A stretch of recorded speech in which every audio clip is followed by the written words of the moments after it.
Let's begin by telling you that President Bola Tinubu and his Equatorial Guinea counterpart, Teodoro, Obiang, Nguema, and Mbasogo, have signed a landmark agreement on the Gulf of Guinea pipeline project, further strengthening their partnership for mutual development. The agreement addresses key aspects such as legislative and regulatory measures, pipeline establishment and operation, natural gas transit, pipeline ownership, and overarching principles. During the signing ceremony, the Nigerian leader, who is on a 3-day official visit to Equatorial Guinea, highlighted that this agreement will unlock new opportunities for gas exploration and job creation. The two leaders also engaged in discussions on various critical issues, including employment creation, food security, multilateral relations, and conflict resolution mechanisms across the continent. Let's also tell you that a French court has authorized the seizure of 3 presidential jets linked to the Nigerian government. 2 of these jets, part of the Nigerian presidential air fleet, were recently listed for sale, while the third, an Airbus A330, was purchased by Nigeria but has not yet been delivered. The seizure stems from a legal action by Zhongshan, a Chinese company whose export processing zone management contract was terminated by the Ogun State government in 2016. An independent arbitral tribunal chaired by a former president of the UK Supreme Court awarded Zhongshan approximately $74.5 million in compensation. However, the Ogun State government, which is embroiled in a dispute with Zhongshan, has yet to fulfill the compensation award. The Speaker of the House of Representatives, Abbas Tajuddin, has withdrawn the Counter Subversion Bill and other related draft legislations following widespread public concern. The withdrawal was announced in a statement issued by his Special Advisor on Media and Publicity, Musa Abdullahi Krishi, on Wednesday. The decision was said to have come after extensive consultations with various stakeholders and a careful assessment of the nation's current circumstances. The Counter Subversion Bill, which was introduced on July 23, 2024, sparked public debate and raised concerns about its potential impact on civil liberties. According to the proposed legislation, anyone who destroys a national symbol or a place of worship shall be liable to the same punishment. To discuss this, I'm joined by public analyst Olatubosun Fasulu. Thank you so much for being here. All right. Can you hear me? Olatubosun, I'm sure you can hear me. All right. We'll come back to that conversation as soon as we're able to establish connection with our guests. But in the meantime, let's remind you that the Council of State has described the recent protest against bad governance in the country as an attempted regime change. The council, comprising former presidents and head of state, the President of the Senate and Speaker of the House of Representatives, the serving and retired Chief Justice of Nigeria, as well as state governors, also passed a vote of confidence on President Bola Tinubu's administration. Briefing State House correspondents after the meeting holding for the first time under President Bola Tinubu's administration, the Minister of Solid Minerals Development, Dr. Dele Alake, said the council praised Tinubu for resisting a forcible takeover of government. He said the #EndBadGovernance protest was not a protest, but a movement, adding that the Council of State thought that nobody should be allowed to truncate the hard-earned democracy and that any change would be through the ballot box and not by insurrection. Earlier, I was joined by a member of Lagos Congress #EndBadGovernance movement in Nigeria, Lagos chapter, Sheikh Hasina, and he had this to say. Telling them that the End Bad Governance movement or protest was not a regime change. It was an organic movement of Nigerians, the Office of Active Citizens, actually demanding an end to the reckless policies of government that has created hardship, that has created hunger. This reply shows how disconnected they are from the reality of Nigerian people. The Nigerian people, if they wanted a regime change, wouldn't have gone into the 2023 election. Nigerians had the option. You had the Yoruba nations, you had the Biafra, you had the Arewas, who were saying before the 2023 election that I think it's time to speak Nigerian. But Nigerians, especially young people, at the center of this protest, took a leap of faith by believing in the system to go ahead into an election in 2023, saying that rather than throw our country into chaos, we will go into a democratic election to elect a leader.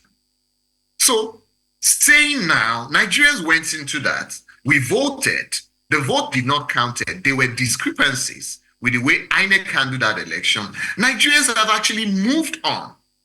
And I think it's time for governance. Let's go now to security matters. The Defense Headquarters has announced the deployment of troops across farms in northern Nigeria, focusing particularly on the northwest and north-central regions. According to the Military High Command, this initiative aims to provide robust protection for farmers against bandits, terrorists and other criminal elements. This move comes as Nigeria grapples with its highest ever food inflation rate, which according to the Nigeria Bureau of Statistics soared to 40.87% in June. In response to this alarming figure, citizens are increasingly demanding immediate measures to tackle the escalating hunger crisis in the country. Meanwhile, in Borno State, farmers are calling for increased security measures and implementation following a recent event where the chairman of the House of Representatives Committee on National Security distributed bags of wheat to the farmers in Jeri. News Central's Umaru Kirawa completes the report.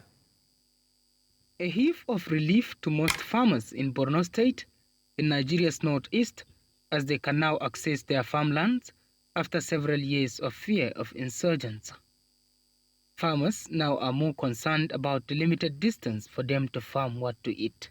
A gaskiya gona ta ɓangaren jere ɓangaren mu gaskiya ba laifi ba abin da ya taɓa faruwa amma shekarun bayan nan ana ɗaukan mutane ana kidnapping nasu amma a wannan shekaran har ga Allah ban ji wani an kama wani a ta area mu ba. Yana injin so, jiri takila so, jiri kusila so, jiri injin kwatara so.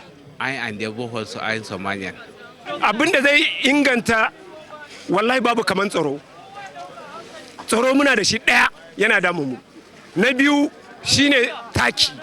Na uku wata fom da za a bamu mu dinga irrigation din gonakinmu na noman rani.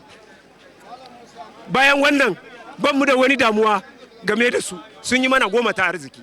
Nigeria's House of Representatives Chairman on National Security speaks to the farmers. Jere is an agrarian community. I'm part of the agricultural community too. I was in the farm this morning and I have seen how my people came out in mass to the farm. And then there is nothing we can do than to pray Almighty Allah to give us a bumper harvest, that all of us will be self-reliant, not depending on palliative and the government. And the government, I assure them that is doing all it's good to ensure that it has provided the enabling environment, the enabling security for them to have a bumper harvest this year. So they should bear with government. Inshallah, government is aware of all the predicaments and the hardship, and government is not sleeping for a minute to ensure that they have, we have alleviated the suffering by all means. We are determined, and you know determination conquers all impossibilities. The farmers argue that without enhanced protection, their ability to sustain farming activities and contribute to the local economy remains at risk. While acknowledging the farmers with wheat, Satomi acknowledged the security challenges and promised to advocate additional support from the government to ensure safer farming conditions. In Maiduguri for News Central, Umaru Kirawa. Police authorities in Katsina State have rescued 7 individuals who had been kidnapped and have also recovered several items from the suspects. According to spokesperson for the Katsina State Police Command, Abubakar Aliyu, the successes followed 2 separate operations conducted by the police. Aliyu in a statement said the police received a distress call about an armed bandit attack on Yan Shantuma village in Danmusa local government area. The attackers had kidnapped 3 people and robbed villagers of food and other valuables. The divisional police officer of Danmusa subsequently mobilized operatives and collaborated with members of the Katsina State Community Watch Corps. The team intercepted the suspects at Tasha Ice village while they were attempting to flee the victims. A firefight ensued, during which the assailants sustained gunshot injuries and fled the scene. Well, away from Katsina now, let's move on to our next story and tell you that the chairman, Independent National Electoral Commission, Mahmoud Yakubu, has called on security agencies to remain vigilant and ensure the smooth conduct of the Edo and Ondo governorship elections. Yakubu made this call at a meeting of the Interagency Consultative Committee on Election Security in Abuja on Wednesday. The INEC boss emphasized the need to protect election materials, personnel and polling activities while reminding security forces to adhere to the rules of engagement for electoral duties. Electioneering campaigns by political parties are ongoing. This is usually a time of concern and anxiety about security as political parties canvass for votes. A peaceful campaign often heralds a peaceful election.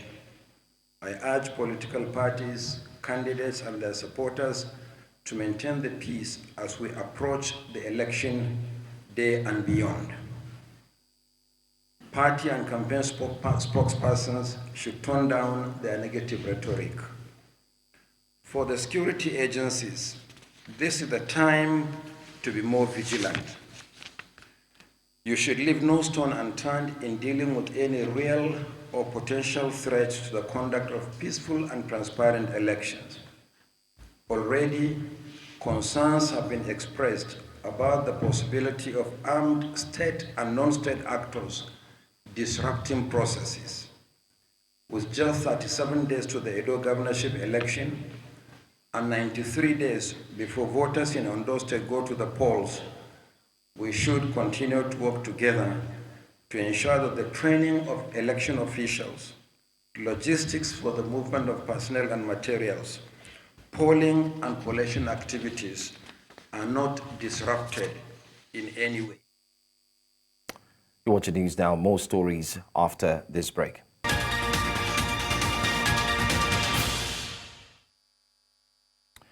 Thanks for staying with us here in News Now. Well, earlier on, the Speaker of House of Representatives, Abbas Tajuddin, had withdrawn the Counter Subversion Bill and other related draft legislations following widespread public concerns. Joining me now is public analyst Olatubosu Fasulu. Thanks for being here. Thank you so much. Good afternoon. Good afternoon to you. All right, let's take a look at this bill. First off, some analysts describe the entire bill as a favor, scoring a move from the presidency with indeed no real intent or no real purpose. First off, what do you make of the bill in the first instance?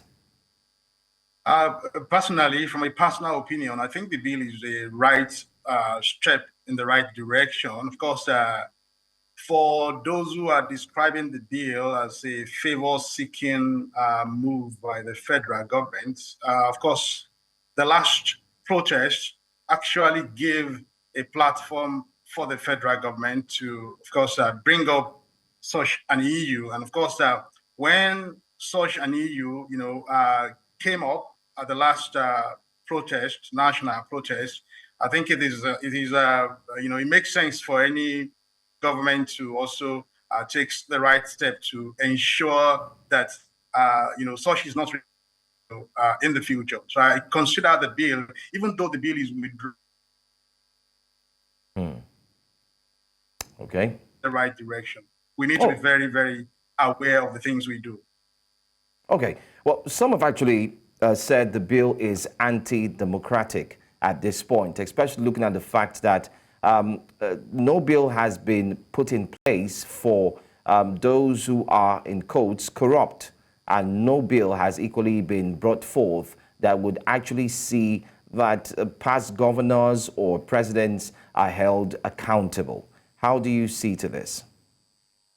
Yeah, yes, thank you so much. You say that the bill is anti-democratic, may not be totally correct. We're all aware that a number of institutions in the country have been put in place to go after corrupt men, corrupt leaders, of course, who at one time or the other, of course, debts with the economy of the country. We not implementing well is a completely different thing, and that should not provide us a platform for anarchy. We should not encourage people to do the wrong thing. Like I said earlier on, the bill is a right step in the right direction. We should all condemn some of the issues that arose during the last protest, like of course, people, some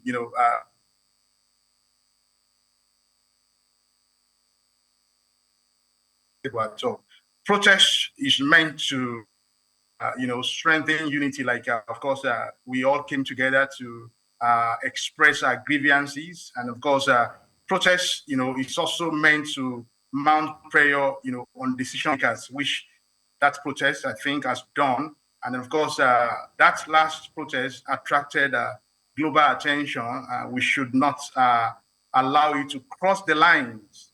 It almost crossed the lines, because for people to come out and say, yes, we, it's not the time, for us to advocate for a regime. It is the wrong way to ask for, a change of regime. If we want to change a regime, we wait until it is time for another election, and then we change. We vote them out. Yes. Thank you so much. Mr. Fosolo, let me ask you a question. I mean, this is, I don't mean to be personal, but would you agree with me that not everyone knows how to recite the national anthem? I don't know if you do. And do you think it's worth it to say, I don't know if you do. I mean, correct. I wish you could recite it before, everyone, but I'm sure you personally would have challenges reciting that national anthem.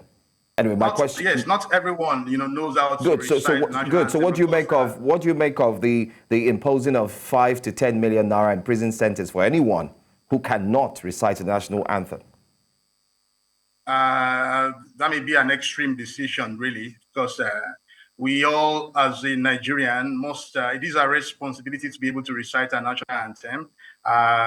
Whether we are annoyed with the government, we know that our government have not done enough to alleviate poverty. There's a huge poverty in the country, and of course, working against or rejecting your national anthem is also not the way to go about that. We must manage issues very well. Two wrongs, they say, don't make a right. And so we have to go ahead. We have to go, and learn the national. It's our national. This country is our country. And so our national anthem is part of what distinguishes us, as a country and as a people living together to achieve a common goal. Personally, I still feel that the new national anthem, which was the old one, I feel more connected. It's again, it again reminds me of my responsibility, not only as a Nigerian from a certain, ethnic group, but of course, as a Nigerian, that accommodates everyone who is, from the other, ethnic groups in the country. I think the fine of 10 million. All right, Mr. Fosolo, I mean, one last question for you. I really wish I could ask so much more, but one last question. Do you think this bill, especially looking at the fact that one cannot recite the national anthem, is what Nigerians truly need at this point? Is that the most critical thing that should be looked into? It's not. Okay. It's not. All right. Anyway, thank you so much for joining us. You're welcome. It's my pleasure. All right, then. The Nigerian National Petroleum Company Limited has uncovered and confiscated products from 63 illegal refineries over the past week. Now, this announcement comes amidst growing concerns about delays in the Port Harcourt refinery's operations, which have yet to commence as previously promised. The NNPCL said 19 illegal pipeline connections were also discovered in the Niger Delta region within the last week. The Port Harcourt Refining Company has once again failed to start operations after multiple delays. The Federal Ministry of Petroleum Resources and NNPCL had assured that the refinery would be operational this month. However, as the month draws to a close, there are no indications that the facility will begin crude oil refining anytime soon. Former central bank governor Emir Muhammadu Sanusi has weighed in on the current economic crisis, urging a more nuanced understanding of the Central Bank of Nigeria's role and limitations. Sanusi acknowledged that while the CBN's policies may not fully address Nigeria's deep-seated economic issues, they are crucial for stabilizing the naira. He compared the current situation to a patient who needs immediate intervention to stop severe blood loss before any further treatment can be effective. Sanusi emphasized that fiscal and structural reforms which fall outside the CBN's direct control are essential for long-term stability. Addressing concerns about the naira's devaluation and potential hyperinflation, Sanusi stressed the urgency of recognizing the severity of the economic crisis.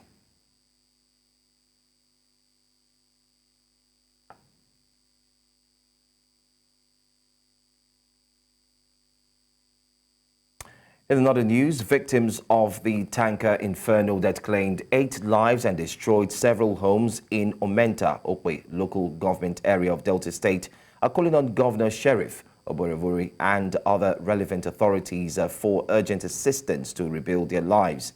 News Central's Austin Azu visited the community 3 months after the tragic incident and has more details in this report. Omenta community in Okwe local government area, Delta States.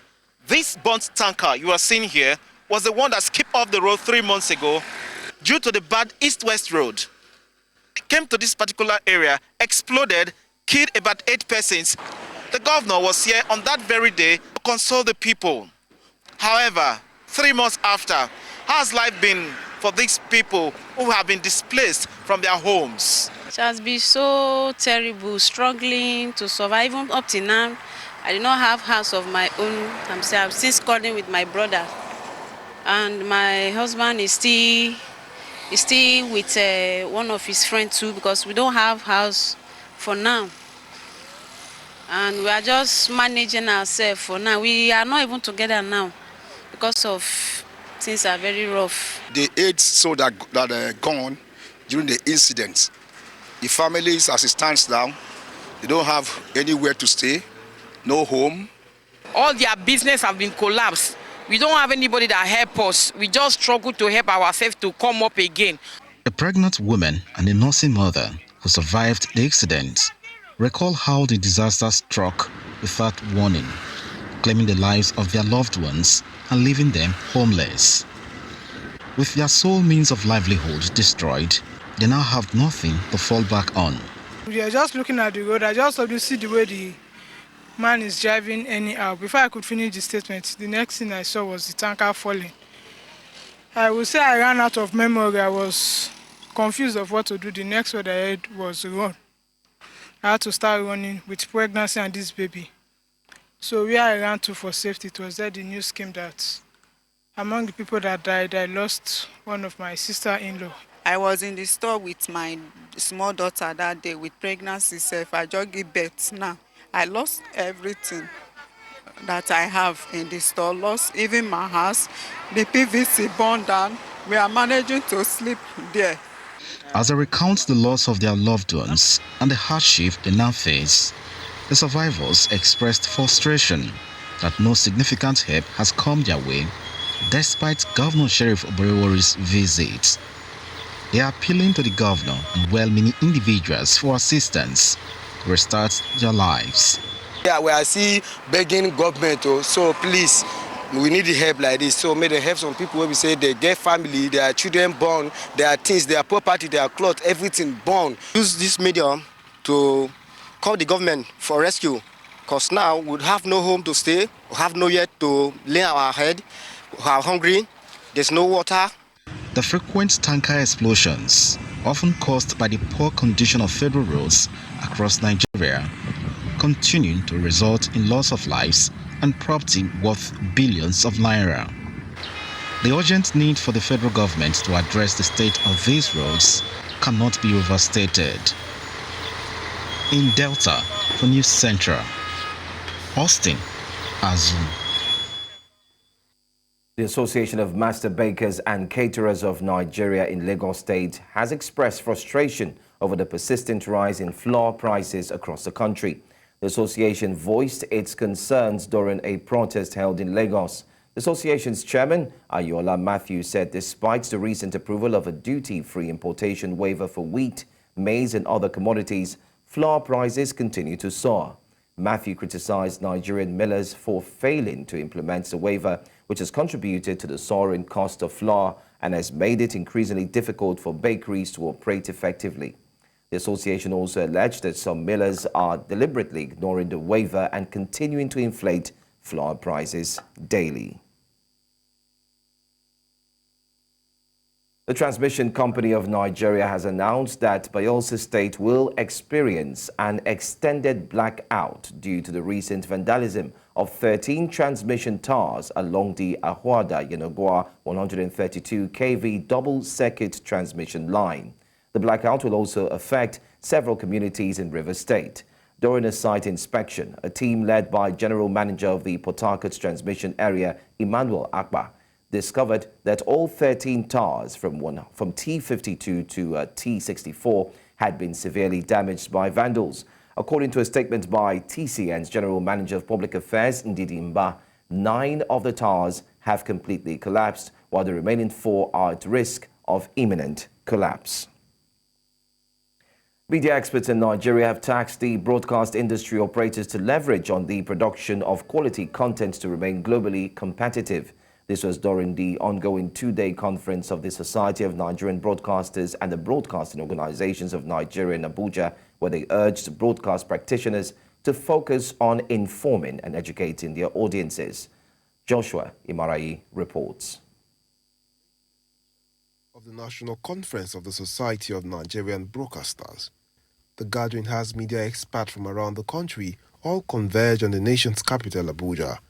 Speaking at the ceremony, the representative of the Minister of Information and National Orientation says that the government is set to steer digital reforms that will create more employment opportunities in this sector. To create more outlets for our youth to adequately express their creative ability, we are currently reviewing the missed opportunities in the rollout of the digital switch over the DSO, which started over a decade ago.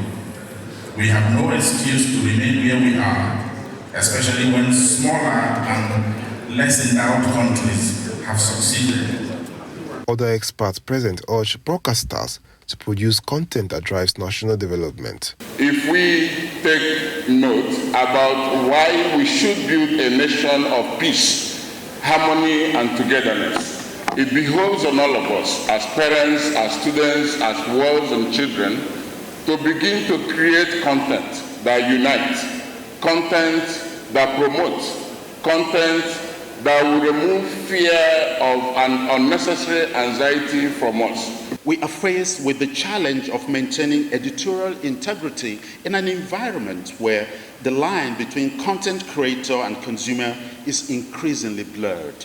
We must navigate this new landscape with a keen understanding of the political and economic forces at play, ensuring that our content not only informs, but also upholds the principles of truth, fairness, and accountability. The 2-day conference also took time to recognize some broadcasting icons who have contributed to the development of media and journalism in the country. In Abuja for News Central, I am Joshua Imarayi. The months of July and August 2024 have been said to be the coldest months in Nigeria in almost 4 decades. Research from the University of Jos, North Central Nigeria, has it that since 1985, no other year has recorded the extreme cold weather condition in Nigeria, especially the city of Jos Plateau State, seen as the coldest city in Nigeria. Our correspondent in Jos, Chizoba Nyongwe, tells us more in her report. Lately, the weather in Jos, the capital city of Plateau State, became colder than normal. You could see residents, especially in the morning hours, dressed to suit the weather, which usually stands between 14 to 16 degrees Celsius. This is abnormal for meteorologists. Professor Chair of the Geography Department in the University of Jos gave explanation to this. Why this is happening, the cold and the rainless situation, is because of El Nino effect. We call it El Nino. The ocean, the water and the air from the ocean is supposed to be, because we're still passing through what we call the summer period, when we're supposed to be having rainfall, southwest trade wind giving us rainfall. But then the air from there now has been dampened. That means it's cold. And when it's cold, it doesn't give us rainfall. That's what is happening. And we call that one El Nino. Noting that this is one of the effects of climate change, farmers as well as members of the public need to be sensitized on best practices. Stakeholders need to put all hands on deck if this will be an end to this extreme weather condition after 39 years. But what is important now is that when we experience that, we have to take precaution. One, in terms of what we wear, because you expect that the condition would not be so cold like this. And so people expose themselves, and it gives rise to cold diseases like pneumonia. This is the time a number of crops are supposed to be maturing, like maize, for example. Maize, potatoes, yam, and all those crops. They are the peak period of flourishing in terms of what we call vegetative production. And when it happens, it also affects the grains and the tubers of these crops. And also application of fertilizer becomes difficult. Beside me here are some equipment, and they are called thermometers, used to measure the temperature of the weather. And so it is reading 25.5 degrees Celsius, but under normal condition, we should have 28 to 29 degrees Celsius, owing to this cold, very, very cold weather condition in the city of Jos and the environs. While this condition continues, it is expected that residents in the city of Jos and the environs dress in warm outfits to stay away from cold-related diseases. From the University of Jos, Chizoba Anyonwe, reporting for News Central. Welcome back. The World Health Organization has declared the Mpox surge in Africa was now a global public health emergency, sounding its highest possible alarm over the worsening situation.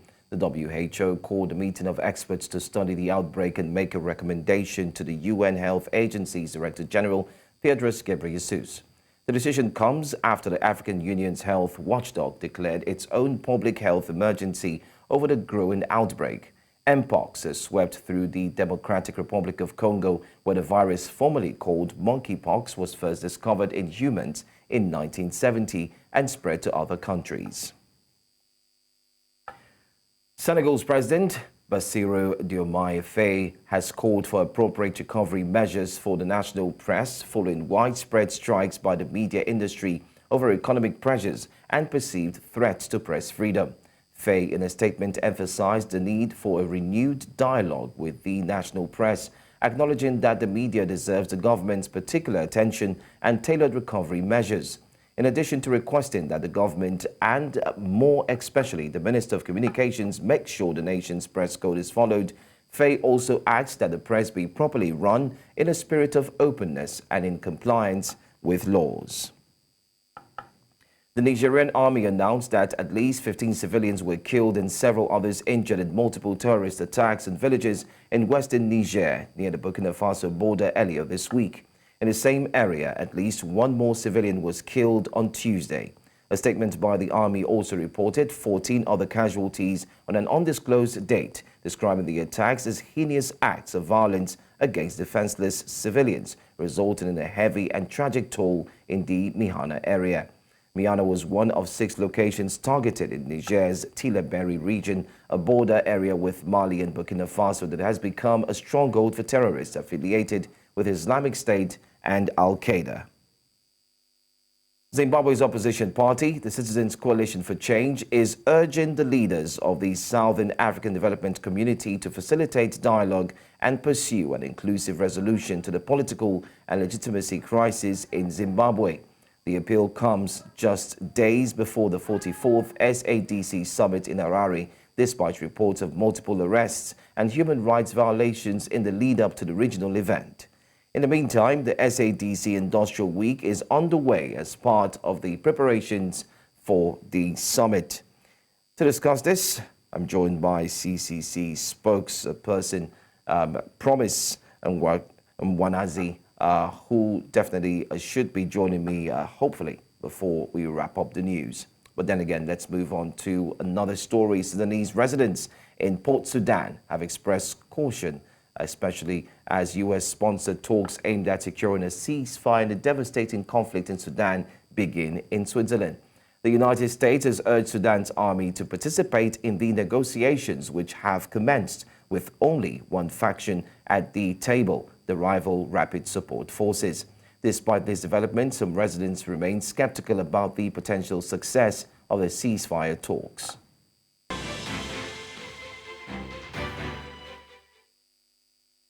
Former U.S. President Donald Trump has criticized the Democrats' economic record during a rally in North Carolina just 2 days ahead of a scheduled visit by his new rival, Vice President Kamala Harris, who will also address the state on the same theme. Speaking to supporters, Trump, the Republican presidential candidate for 2024, urged the crowd to vote for him, promising to boost incomes and savings if re-elected. 4 more years of Harris, your finances will never recover. They're never going to recover. Our country will never recover, frankly, more importantly. It will be unrecoverable. Vote Trump and your incomes will soar, your savings will grow, young people will be able to afford a home, and we will bring back the American dream bigger, better, and stronger than ever before. Do, right? Everything Kamala Harris touches turns bad. It all turns bad. San Francisco was a great city. Now it's unlivable. California was a great state. Now it's unlivable. She breaks everything just like she broke the border, broke our economy. But soon we are going to fix every... What happened to her laugh? I haven't heard that laugh in about a week. That's why they keep her off the stage. That's why she's disappeared. That's the laugh of a crazy person, I will tell you, if you haven't known it. It's a crazy... She's crazy.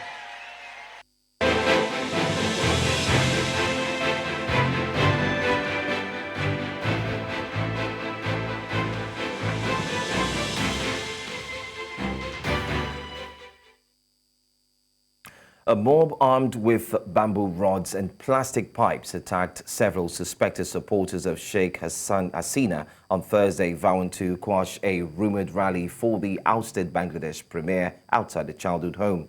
Hasina, who's 76, fled by helicopter to neighboring India last week as student-led protests flooded the streets of Dhaka, bringing an abrupt end to a 15-year iron-fisted rule. Her government had declared Thursday a national holiday, marking the anniversary of her father, independence hero Sheikh Mujibur Rahman, who was assassinated during a military coup in 1975. বাড়িটা ছাত্র জনতার ক্ষোভ থেকেই পুরো বাড়িটা জ্বালিয়ে দিয়েছে। এখন আজকে যেহেতু তাদের শোক দিবস, এটা গতানুগতিক দিবস, তারা এটা পালন করছে। যদিও বাংলাদেশের ইতিহাসে এরকম কোনো শোক দিবস ছিল না, এটা তারা একটা পেশি শক্তির বলেই শোক দিবসটা পালন করে আসছে। তার ধারাবাহিকতা এখানে এসে তারা পুরা বিশেষ করে ঢাকা সিটি থেকে অরাজকতা সৃষ্টি করার জন্য এখান থেকে তারা একটা সিদ্ধান্ত এখানে অবস্থান। এই জন্যই আমরা যেহেতু এখানে নতুন একটা বাংলাদেশে অবস্থান করতেছি, সেক্ষেত্রে যেন এই বাংলাদেশে যেন আর কেউ অরাজকতা সৃষ্টি না করতে না পারে, এই জন্য আমরা ছাত্র জনতা মিলেই এখানে এসেছি। আমরা এখানে যে আমাদের যে রিভলিউশন গণবিপ্লব, সেই গণবিপ্লব যাতে হচ্ছে হাতছাড়া হয়ে না যায়, ব্যাহত হয়ে না যায়, আমরা গণবিপ্লবকে পাহারা দিতে এসেছি। আমরা ছাত্র জনতা খবর পেয়েছি যে ইন্ডিয়ার মাটিতে বসে পলাতক প্রধানমন্ত্রী সাবেক স্বৈরাচার শেখ হাসিনা নির্দেশ দিয়েছে তার গুন্ডা বাহিনী, মিলিশিয়া বাহিনীকে, যে তারা আজকে ধানমন্ডি 32 নম্বরে বঙ্গবন্ধুর সমাধিতে ফুল দেওয়ার নাম করে এসে হচ্ছে একটি প্রতিবিপ্লব। Hundreds of flights and trains across Japan were cancelled on Thursday, disrupting a major holiday week as another powerful typhoon approached the archipelago. Typhoon Ampil is predicted to pass over the Tokyo area, home to around 40 million people, late Thursday. It is expected to continue along the Pacific coast on Friday and Saturday, just days after Tropical Storm Maria brought record-breaking rainfall to the region. During a routine briefing, Disaster Management Minister Yoshifumi Matsumura urged the public to stay informed about evacuation advisories and take early precautions to ensure their safety. The weather agency also issued warnings for eastern regions, cautioning residents about the potential for violent gusts, flooding, overflowing rivers, and landslides.